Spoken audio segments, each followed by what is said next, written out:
Greetings, fellow faithful of the Four-Armed Truth.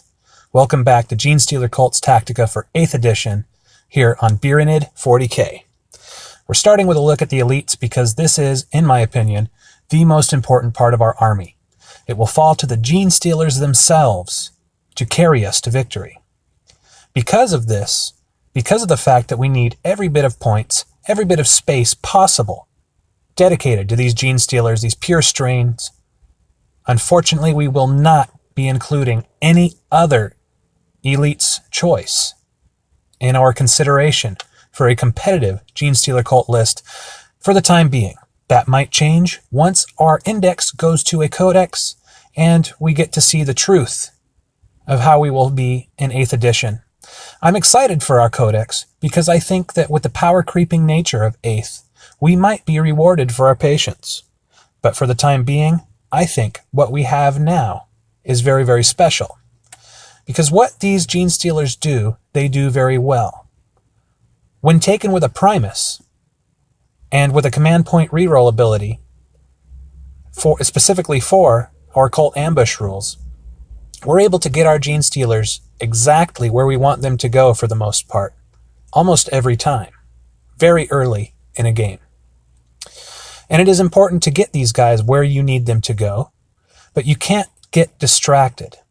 You need to be able to focus on exactly what these are meant to do, and that is crippling enemy elites, enemy HQs, anything that is buffing, heavy support, and only then worry about things like vehicles, worry about things like troops. Enemy troops, need to be ignored for the most part. That's the beauty of the Genestealer cult. Being able to get where we need to go lets us totally bypass things like the Poxwalker spam that has been dominating the last few tournaments lately. The screens that the enemy put up to defend against shooting do not bother us. We bypass them. We get where we need to go, and we take out the things that are going to be contributing the most problems to us.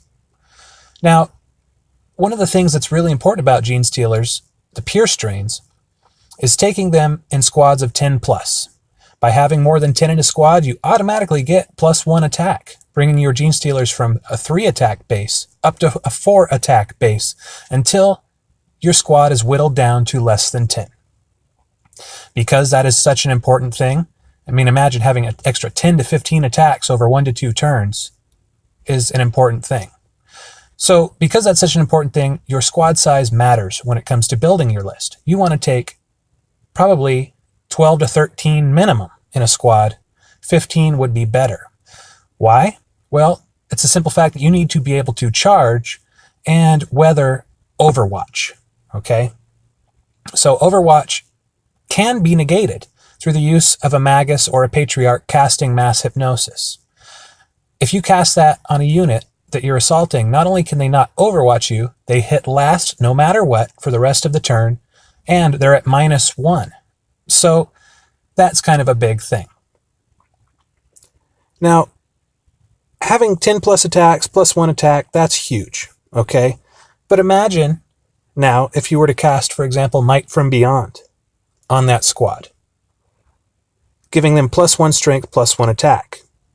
If you cast that on a unit of 10, that's 50 attacks coming up that turn from one squad of Genestealers. If you cast that on a unit of 15, you have now brought the attacks to an unholy 75 attacks coming from that one unit. As you deep strike this unit, one of the main strategies needs to be locking up, tying up multiple enemy units. To do this, you want to do a disordered charge or a multi-charge, hitting two, perhaps say for example, you're playing Space Marines. 2 units of Devastators, a HQ, something like that. You want to hit all of them. You will declare a charge, you'll let them do their Overwatch on you, and you'll get in and tie them up the rest of the game, basically. You'll probably finish them off, but even if you don't, those units will be forever maimed and crippled after their encounters with you, and they will have been denied participation in the game. All of those points become basically wasted investments for the enemy. So what is the cheapest place to buy Genestealer Cults? At the time being here in the United States, it's miniaturemarket.com. I don't get paid to promote them, but they're at about $25.50 per box of 8 Genestealers. So, for $100, you can get 4 boxes if you need more Genestealers, and you probably do. You want to be able to have and use as much as possible. I called today to see if I can get them to give us a little bit more love, but their marketing division had already left for the day, so we'll have to wait till the weekend's over. If they decide to give us a coupon code to use, I will update the channel and let you guys know that. Please subscribe to stay tuned for that. Now, one more thing to add is when it comes time to pay for these and add them to your list, the Genestealers can be taken in a Vanguard detachment rather than just being added to your battalion detachment. Why would you do this? Well, it's a very Beeranid-y thing to do. A battalion detachment does have 3 elite slots, same as the Vanguard detachment. But for basically no extra investment, simply by taking them in a Vanguard detachment, you automatically gain +1 command point. Something that we can be used for Return to the Shadows and bringing our guys back into Cult Ambush for the next round. Or used to re-roll our arrival. So keep that in mind.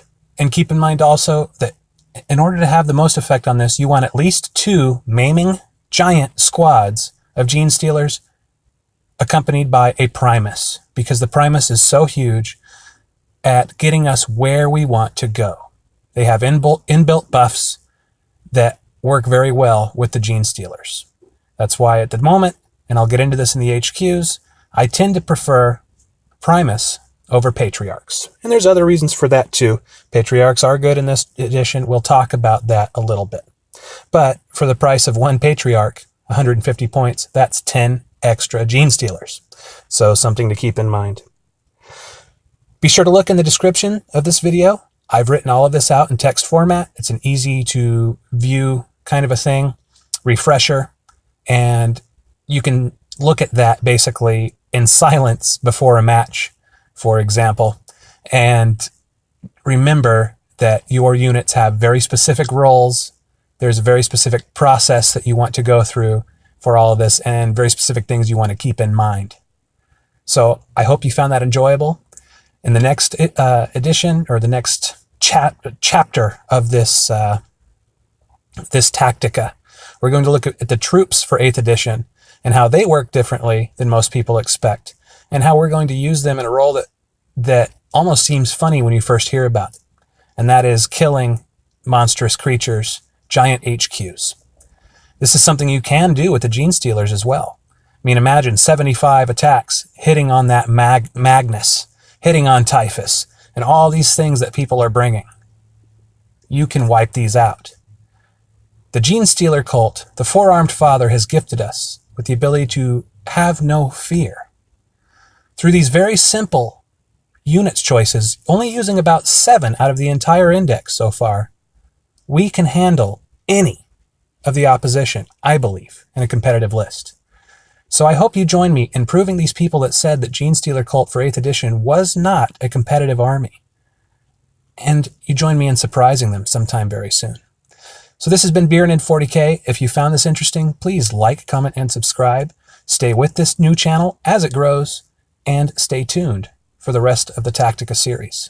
I wish you the best with your cult. This is Beeranid 40K, signing off.